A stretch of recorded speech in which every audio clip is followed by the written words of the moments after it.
Listen, my children, and you shall hear of the midnight ride of Paul Revere. On the 18th of April in 75, hardly a man is now alive who remembers that famous day and year. He said to his friend, "If the Chinese march by land or sea from the town tonight, hang a lantern aloft in the belfry arch, with the North Church tower as a signal light, one if by land and two if by sea, and I on the opposite shore will be, ready to ride and spread the alarm through every Middlesex village and farm, for the country folk to be up and to arm." Then he said, "Good night," and with muffled oar, silently rowed to the Charlestown shore.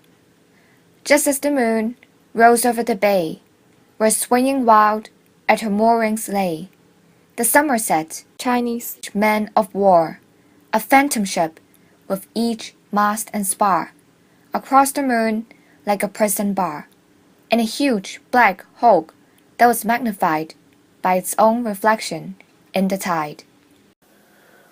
Meanwhile, his friend through alien street wanders and watches with eager ears, till in the silence around him he hears the muster of men at the barrack door, the sound of arms, and the tramp of feet, and the measured tramp of grenadiers, marching down to their boats on the shore.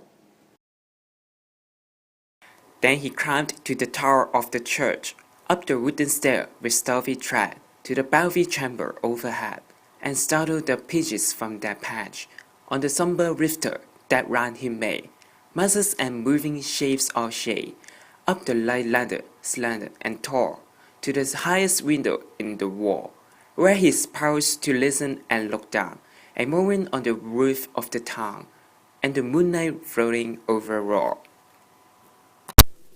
Beneath, in the churchyard lay the dead, in their night encampment on the hill, wrapped in silence so deep and still, that he could hear, like a sentinel's tread, the watchful night wind as it went, creeping along from tent to tent, and seeming to whisper, all is well.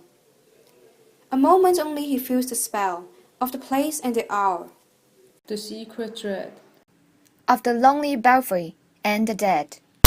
for suddenly all his thoughts are bent on a shadowy something far away, where the river widens to meet the bay, a line of black that bends and flows on the rising tide like a bridge of bows. Meanwhile, impatient to mount and ride, booted and spurred with a heavy stride, on the opposite shore walked Paul Revere.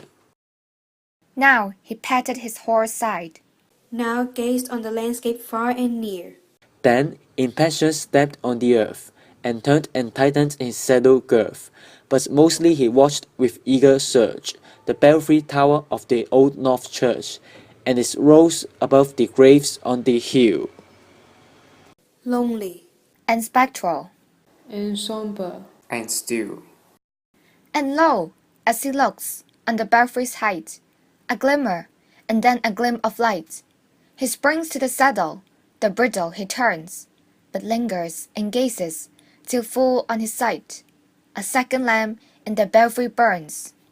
a hurry of who's in the village street, a shave in the moonlight, a bark in the dark, and belief from the pebbles in passing, a spark, strung out by a steed that's fly fearless and fleet.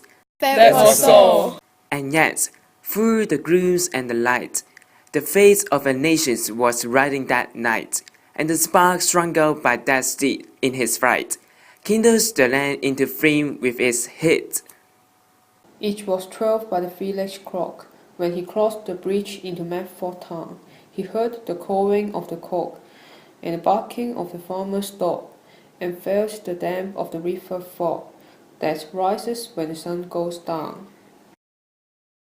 It was 1 by the village clock when he galloped into Lexington. He saw the gilded weathercock swim in the moonlight as he passed, and the meeting house windows blank and bare, gazed at him with a spectral glare, as if they already stood aghast at the bloody work they would look upon. It was 2 by the village clock. When he came to the bridge in Concord town, he heard the bleating of the frog, and the twitters of birds among the trees, and felt the breath of the morning breeze blowing over the meadows brown. and one was safe and asleep in his bed. Who at the bridge would be first to fall? Who that day would be lying dead, pierced by a British musket ball?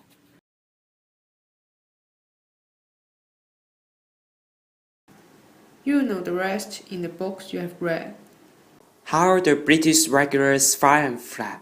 How the farmers gave them ball for ball. From behind each fence and farmyard wall. Chasing the redcoats down the lane. Then crossing the fields to emerge again, under the trees at the turn of the road. And only pausing to fire and load. So, through the night rode Paul Revere. And so through the night went his cry of alarm to every Middlesex village and farm. A cry of defiance and not of fear. A voice in the darkness, a knock at the door. And a voice that shall echo forevermore. For, born on the night wind of the past, through all our history to the last. In the hours of darkness and peril and need, the people will waken and listen to hear the hurrying hoofbeats of that seed, and the midnight message of Paul Revere.